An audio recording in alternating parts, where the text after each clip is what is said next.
T-Wolves hold on versus Memphis 110-101. They win their third in a row tonight. I got the expert, Jack Borman. He's going to help us break it all down. It's all coming up next on the Locked On Wolves POSTCAST.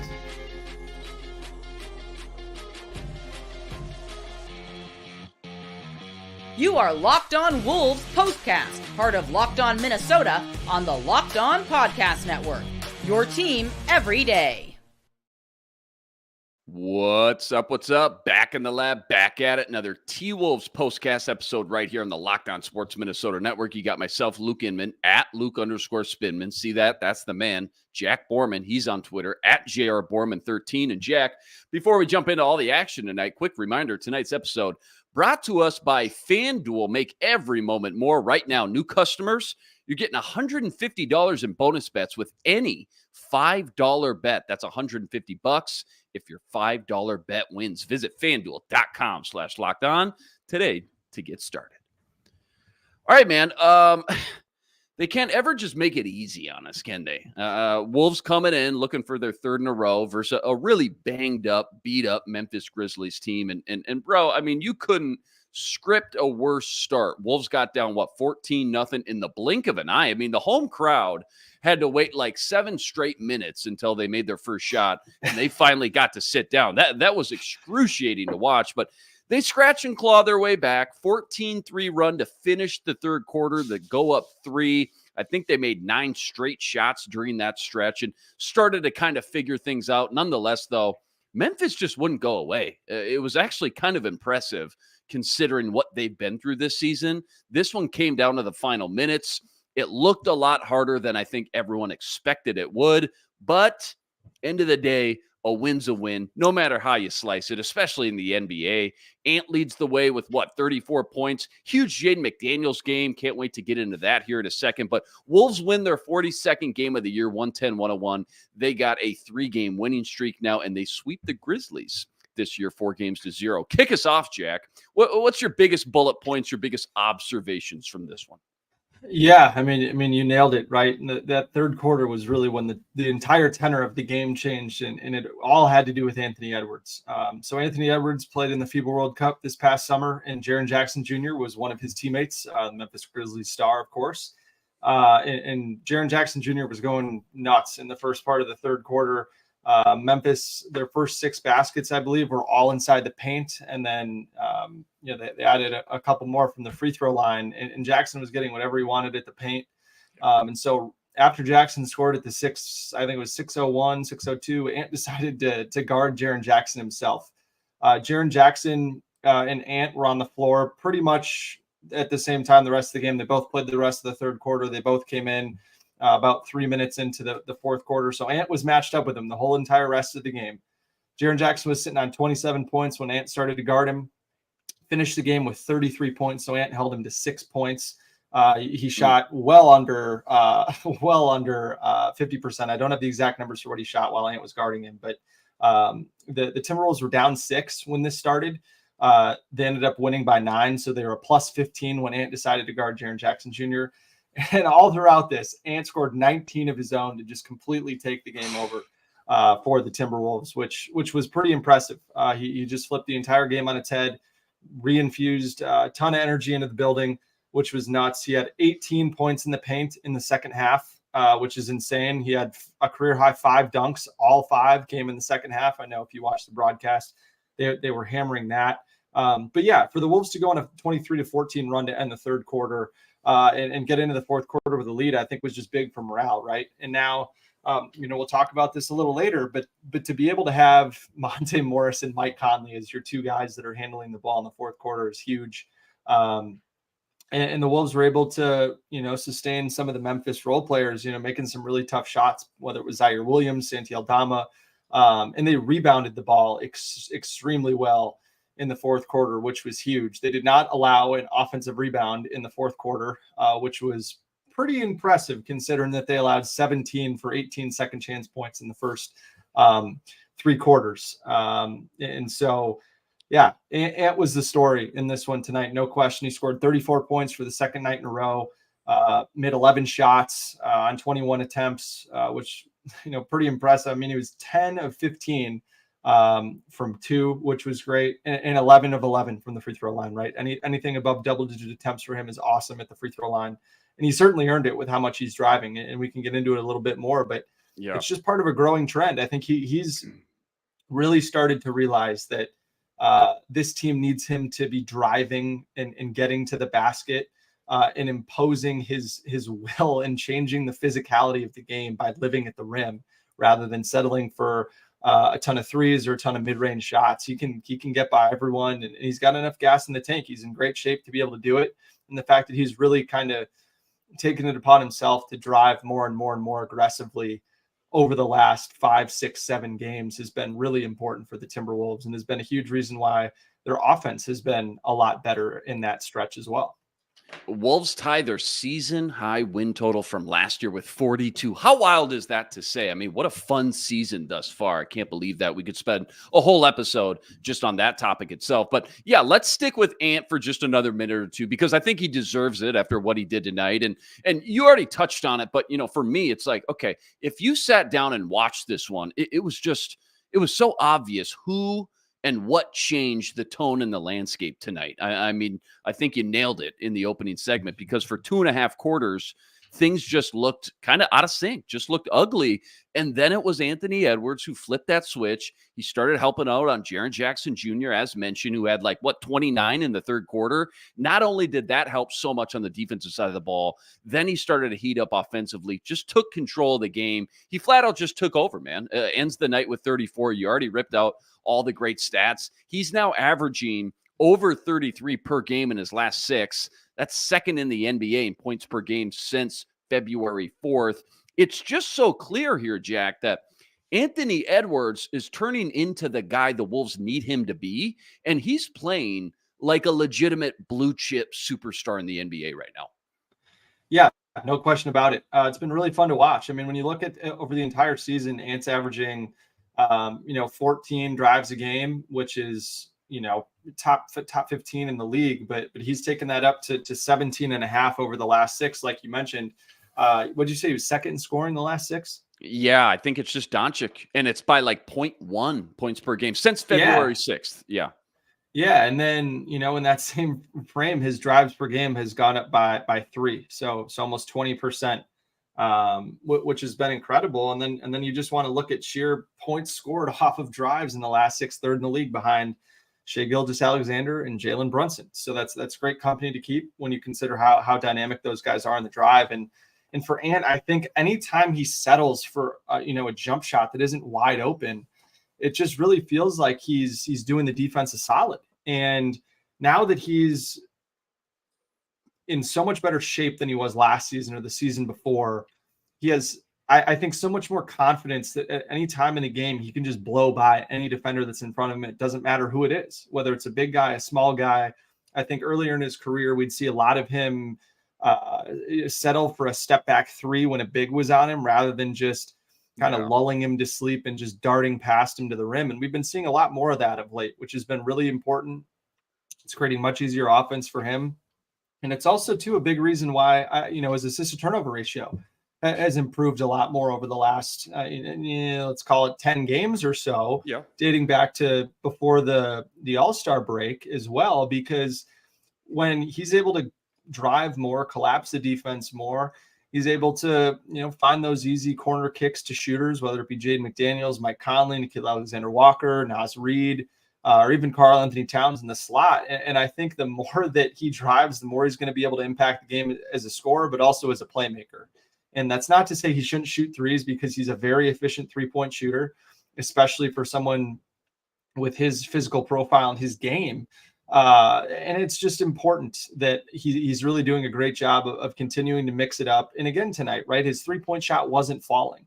And it was great that he didn't just continue jacking them up to try to see one go in and get back on track. It was more, hey, instead of wasting some of these possessions just by, chucking a 3 early in the shot clock, 6-7 seconds into the shot clock without a pass or maybe one pass, he's just working it and getting into the paint and either scoring. And if it's not there, he's done a great job of kicking the ball out and making the simple read. And it's just a growing reason why his impact on the offensive end of the floor is just getting better and better and better every single game.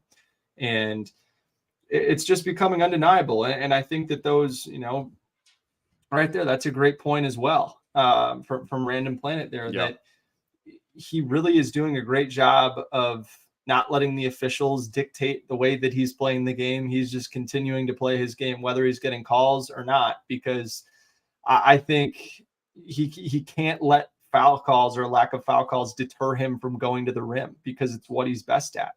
And he's still going to finish a lot of times, even when he does get fouled. And how many times have we seen Ant complain for a foul, finally getting and one, and they miss the free throw? It's kind of a, I don't have the numbers in front of me, but I would venture to guess that Ant is shooting maybe 60% on his free throws after and ones, and he's shooting like 85 or 90% That's crazy. on all other free throws. I don't crazy. have the numbers in front of me, but yeah, a wonderful game from Ant, and hopefully he can just continue to kind of keep the snowball rolling down the mountain, because when he gets going, man, I mean, you said it, the Timberwolves scored on 9 straight possessions in the third quarter. The crowd was totally into it, and it felt like it just kind of broke the Grizzlies' spirit. They just couldn't keep up with the Wolves, and it was really, really fun to watch. All right. On the other side of the ball, though, as good as Ant was, Rudy Gobert, and we haven't said this often this year, but he had a really tough night. I mean, just call a spade here. Not sure if he was just tired or what, but he just looked a little slower than usual, a little out of it maybe. Talk to us what you saw about Rudy tonight, and just, how his off night, I guess, got the Wolves into trouble around the rim tonight early and often. Yeah, I think that sometimes guys on the perimeter, whether it be Ant or Karl-Anthony Towns, even Mike Conley and Jaden at times, just know that Rudy's back there and maybe don't give their best effort on the perimeter.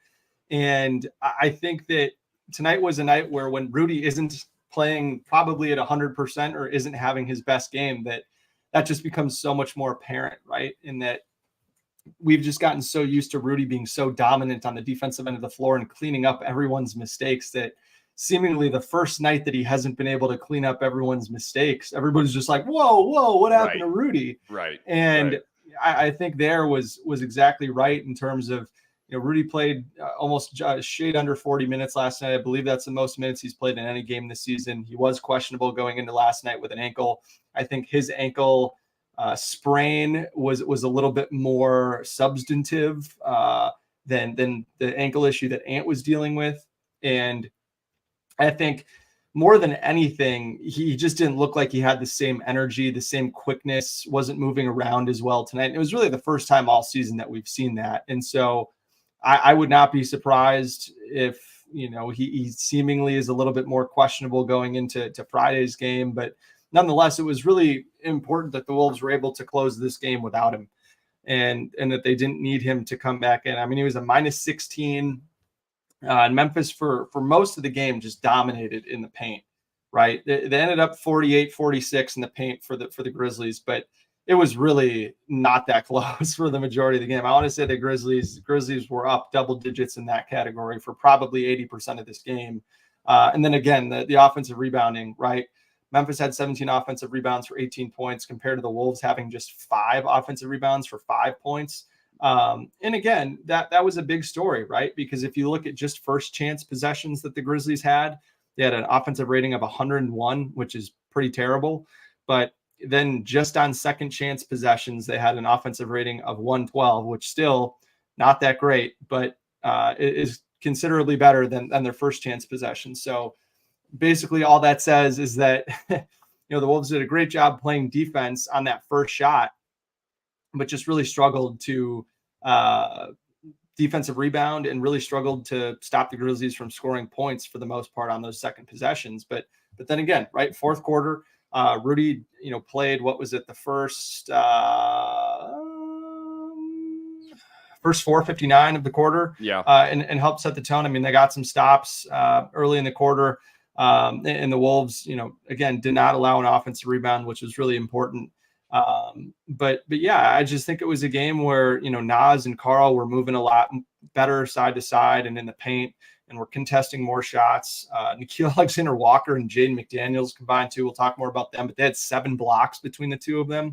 So they did a great job rotating on the backside to defend the rim and kind of make up for some of the, impact that you lose from not having Rudy Gobert. And again, I think it was also more apparent that the Timberwolves were just letting more guys get into the rim because Kyle Anderson wasn't playing tonight. And Kyle Anderson, again, 6'9", 7'2" wingspan, 7'3" wingspan, does a great job just with his length of staying in front of guys, even quicker guys, and keeping them out of the paint.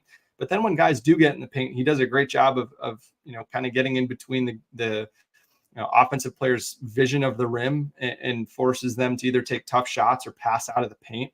And not having him and having Rudy with an off night, I think, was kind of a double whammy that showed itself there. But you have to give a lot of credit to especially those 4, Nas, Carl, Jaden, and Nickeil Alexander-Walker, for the way that they stepped up to help defend the rim. And then, of course, Ant, we touched on it with the way that, he just kept Jaren Jackson Jr. out of the paint, which was awesome. And he was the main, and Jaren Jackson was the main catalyst for them scoring all those points in the paint. So it was a really great team effort to kind of make up from Rudy. But I think most of Rudy's play tonight was offset by a wonderful Jaden McDaniels game. I don't know if you want to catch a break now or after this, but let's catch a quick break here. We'll do our first quick break, and then we'll touch on Jaden because that's a good point. We got to touch on him. Great game from him on both ends of the floor, but plenty more deep dive, including also Monte Morris watch and the Wolves' impact off the bench tonight. That's all coming up right after this.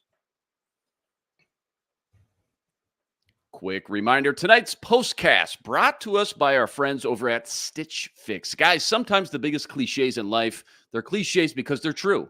And one of the best cliches that resonates with me the most is if you look good, you feel good. And I always feel my best when I use Stitch Fix, because with Stitch Fix, you get your own personal stylist who understands your style, your size, and most importantly, your budget. And the best part is they do all the shopping for you. That makes it, without a doubt, the easiest way to update your wardrobe closet this spring season. For me personally, kind of into that sporty, laid back, relaxed, kind of casual look. The hoodies, the fleeces, the quarter zip ups, right? Maybe a golf polo or two. So my personal stylist helped me find some new trendy clothes that fit my look and feel perfectly, and help me update my closet without those long, excruciating, stressful trips to the mall. All you got to do, guys, you tell your stylist your size, your style, and your budget, and they take care of the rest. And my favorite part here, there's no subscription required. You just order a new box how you want it, when you want it.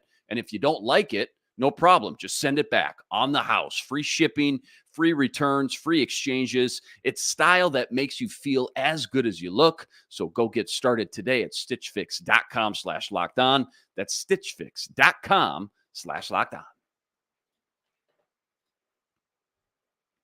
All right, time for our new favorite bit, the Monte Morris watch. I know it's only been 2 games since we spoke, but any changes on that front from what you've seen? How's he fitting into the equation thus far?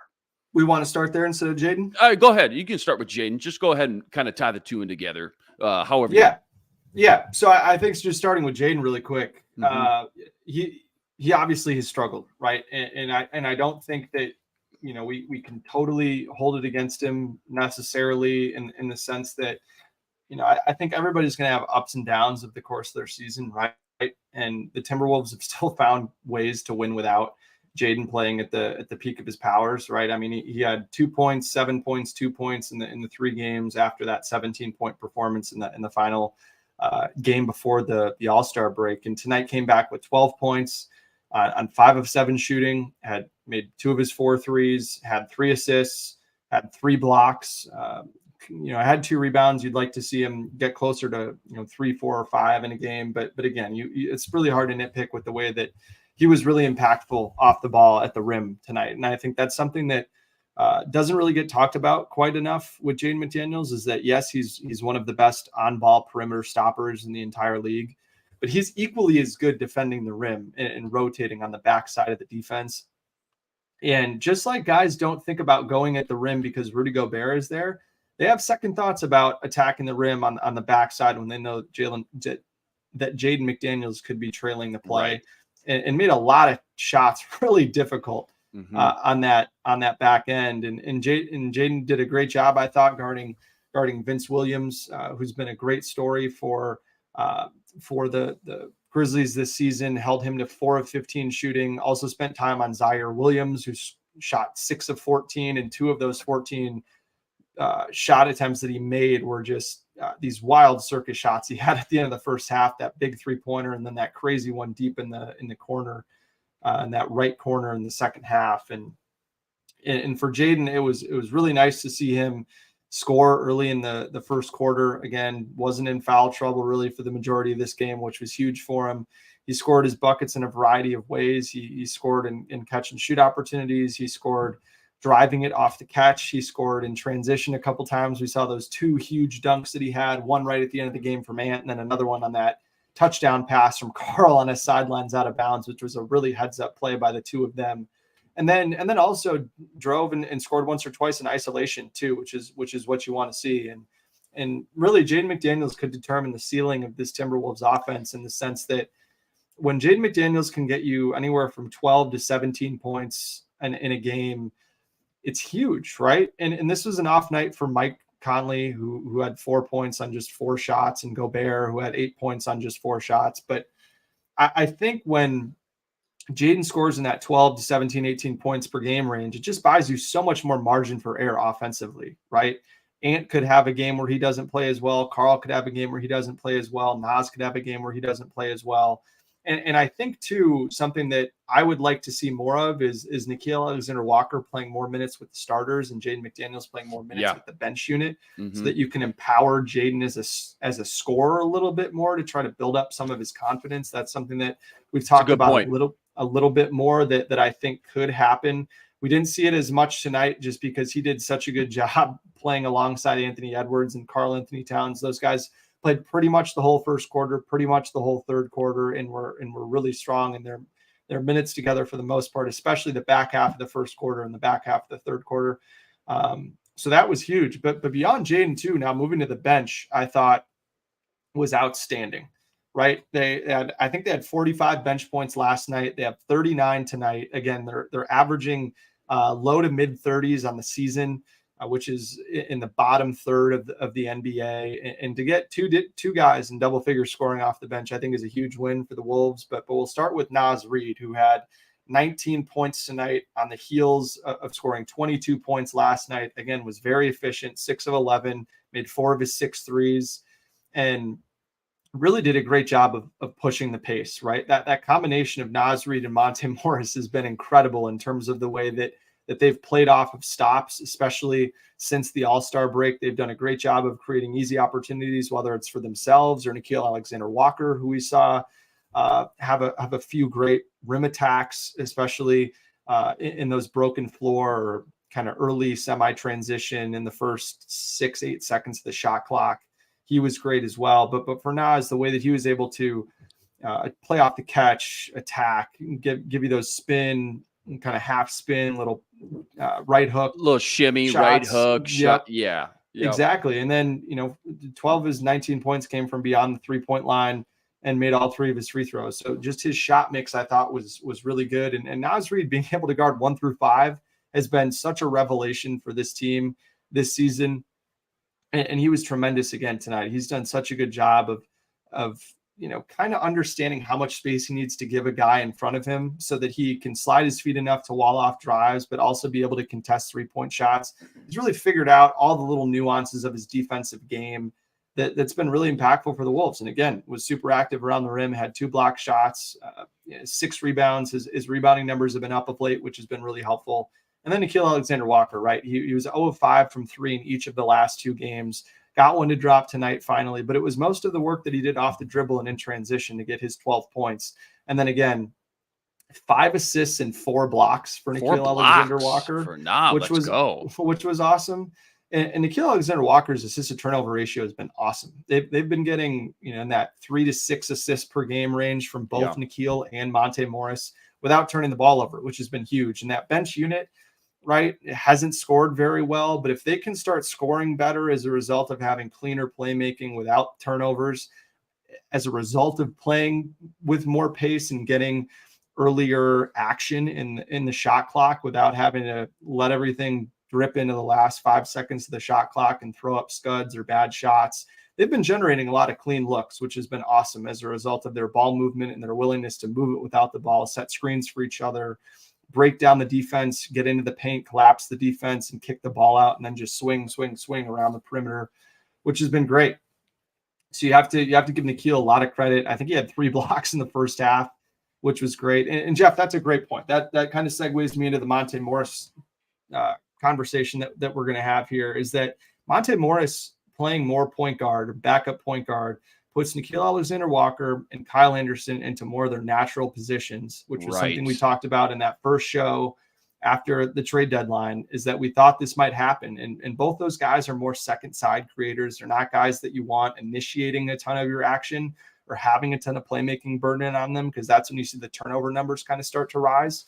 But for those two guys to be in those secondary creation roles, attack off the catch, make corner kickouts, be able to run simple pick and rolls and just make the right reads, not do anything too crazy, has been super helpful. And Monte Morris has done a great job of just being another shooter out there that can help space the floor. Made another 3 tonight, which was important in that fourth quarter to kind of continue to give them some breathing room. But for Monte, 5 points, 5 assists, 4 rebounds. He was a plus 13 off the bench, and it certainly felt that way. He played 21 minutes tonight, which I believe is a season high for him. I have to fact check that, but he just has such a good understanding of how to manipulate a defense, right? Whether it's, those subtle little ball, pass fakes to drive, 2 dribbles into the lane to collapse the defense a little bit more, to create a better passing angle for him to, jump and swing it back to the opposite end of the floor, has been incredible. He's done a great job of pushing the pace in transition. And then he made 3 or 4 passes tonight that didn't get assists, but created wide open looks from 3. You think about the way that he caught it in transition, kind of drove in the left slot and then reversed it, or kind of, put the car in reverse and just kind of sat it in that left slot and then kicked it, kind of did that little quick no look to Nickeil once he realized Nickeil was wide open. Nickeil missed that, but it's just those little things that he opens up open 3-point looks for his teammates, and really, I think, takes smart shots, right? He only shot 2 of 7 again tonight, but I feel like he's taking good shots for the most part. He's had a couple of dumb little shots at the rim that have gotten blocked by opposing centers, but those are things that you can clean up, I think, fairly easily just with watching and film. But again, one thing too with Monte Morris, right? The assist to turnovers was something that we really advertised about his game coming into tonight, or really when he just came to Minnesota. But coming into tonight, 16 assists and 1 turnover as a Timberwolf.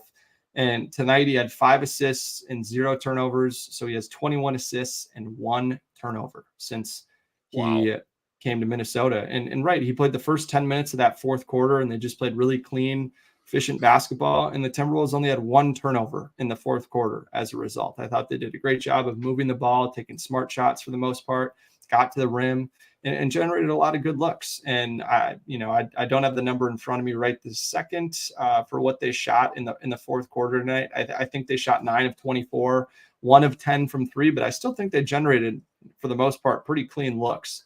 And for the Wolves, then still be able to win the game. We've seen them have some poor fourth quarter shooting numbers, but again, for them to help hold Memphis to 5 of 19, 26%. Is great. So, and you can make up for some poor shooting if you only turn the ball over one time and you're not letting that offense, kind of spiral into more points and easier offense for your opponent. So Monte Morris has been a big part of that. Been a lot of fun to watch, and hopefully they can keep it going here. Super encouraging signs right now from that bench, which again has always been one of the big pieces of the puzzle. They needed to just kind of ramp up, kind of middle of the pack, just in general in most statistical categories throughout the NBA this year. All right, one quick segment left. We'll talk about the schedule coming up, and that's all coming up right after this. Quick reminder, guys, this episode brought to you by BetterHelp. Give online therapy a try at betterhelp.com/LockedOnNBA and start a new journey to becoming your best self, because sometimes in life, we all need the opportunity to get something off our chest, big or small. Certain things can really start to eat away and maybe get under your skin. And it's so important to be able to let that out, especially to someone who's unbiased in your life. Now, therapy can be different for everyone. Most of us have bigger problems than just our favorite sports teams and what's going on. And it's important to get these things off your chest every once in a while. So if you're thinking about starting therapy, you should give BetterHelp a try. It's entirely online and it's designed to be flexible and suited for your schedule. Go visit BetterHelp.com/LockedOnNBA to get 10% off your first month. That's BetterHelp, HELP.com/LockedOnNBA. All right, Jack, we got time for one quick one. I'm talking 60 seconds. When you hear this, Kings, Clippers, Blazers at home, and then on the road with Pacers, Cavs, Lakers, Clippers again, Jazz twice, and then you come back home with the Denver Nuggets, add in a couple back-to-backs in the mix as well. For me, I hear that. I think that's an absolute gauntlet coming up on the horizon. But what's, the top one or two things that come to mind for you as far as it pertains to this Timberwolves team and this schedule coming up on deck? Yeah, I think they're going to play some teams that they've struggled with, right? And that Sacramento's been the team they've struggled with speed. Indiana's another team that has a ton of speed and can really spread you out. That Cleveland game, Cleveland's another team that's got two bigs, got Darius Garland and Donovan Mitchell back. So there's going to be some good tests. And a lot of these teams play very different styles of basketball. So the Timberwolves are going to get a really good crash course, I guess, in how that two big and playing big and playing with physicality type style of basketball matches up against all these different ways that these teams like to play. And a lot of teams, for the most part, that like to go small. So it'll be a good opportunity for the Timberwolves defense as well to continue to flex its muscles here. But they're going to need to come away with, out of that stretch, probably 6, 7, 8 wins, right? If they want to stay in the hunt for that number one seed. And we talked about that on the basketball party this morning. I think that could be 59 to 60 wins is what's going to get you the one seed. And so not a lot of margin for error. And not just 6 or 7 wins, but who are the wins against, right? Because you got the Clippers twice in there. You got the Nuggets in there. You can win those games. Man, that's such a huge swing, obviously, when you're racking up. And they play Denver 3 times the rest of the season. That's right. Which is right. Good. Absolutely. All right, let's close with this quick mini preview for Friday night's game versus the Kings. This will be their third matchup between these two. They've each won one so far this year. Wolves beaten them most recently back on December 23rd, I want to say, like 110-98. What's the top storyline, though, or two that you kind of foresee happening in your head? And then part two, because I know, in the loss back in October, the Kings couldn't miss a shot. I remember that vividly. That was obviously the big issue that just they had a hard time with, I guess. But a lot's changed since then. How much different do the Kings look now than the last time they saw them? They don't really look different at all. This is a team that's pretty much the exact same as what they were last year. They know their identity. They play to their identity extremely well. They spread you out. They share the ball. They shoot a ton of threes. They're very good at it. But De'Aaron Fox's health is the number one key for me. He did not play tonight in Denver. They're losing by 25 to the Nuggets right now. That game's about to go final. And so he's dealing with a little bit of a knee issue. So we'll see if he's going to be able to play. But also it's going to be that Sabonis versus Gobert matchup, right? Mm-hmm. Gobert's not 100%. Yeah. Sabonis has been on an absolute tear of late. He really struggled tonight, but he's been on a tear with all these triple doubles and playmaking and just being really physical as a scorer inside and as an offensive rebounder. So if the Wolves can mitigate what Sabonis is doing with his physicality inside. And then in that last game against the Kings, they gave a huge runway to De'Aaron Fox above the three-point line where Sabonis would set a screen 5, 6, 7 feet above the three-point line and the Wolves didn't get up there at the level of the screen. So it gave De'Aaron Fox 10 feet. And he's probably the fastest guy in the league. 10 feet to just get a full head of steam going towards the rim. Come on, man. There's not a whole lot Rudy Gobert can do when that's happening. So hopefully the Timberwolves will change up what they're doing defensively a little bit against De'Aaron Fox. So we'll see. But it should be a fun game. Two teams that have pretty contrasting styles. But the Wolves have really struggled with speed on the perimeter. So we'll see if they can hold up. Wolves heating back up now, 3 wins in a row. Tonight's final 110-101. They stay atop the West. They notch their 42nd win of the season. Kings in town Friday. That'll be a good one. Tip off for that one, 7 p.m. Central Standard Time. Well done tonight, my man, as always. Huge shout out to everyone that joined us. Love the energy, the knowledge, the passion. Rest assured, we're going to be back each and every game, same time, same place, right here to break it all down. Great comments tonight. Great comments tonight, man. Bringing the heat in that comment section. Absolutely love it. Quick reminder, go check out all of Jack's work on Twitter at JRBorman13, and make sure you check out the entire crew on the Minnesota Basketball Party each and every Wednesday. Quick little tease, 5 seconds. What did you guys talk about on today's episode? Yeah, we talked a little bit about that Spurs win. We talked about, again, the race for the number 1 seed, what it's going to take to be able to come away with the number 1 seed in terms of wins, what the Wolves are going to need to do, improve upon. Talked a little bit about that Mike Conley, Dennis Schroeder dust up at the end of the game, and as always, predicted the week. So I had him going 3-1 with the Wolves winning tonight. So off to a good start. Love it. Sam Ekstrom hosting that. Gophers legend Ron Johnson in the mix. Carol Evans, Reggie Wilson, plus Ben Beacon always ripping it up over on the Locked On Wolves podcast each and every day as well. That'll do it for us tonight. He's Jack Borman. I'm Luke Inman on Twitter at Luke_Spinman. Until next time, signing out.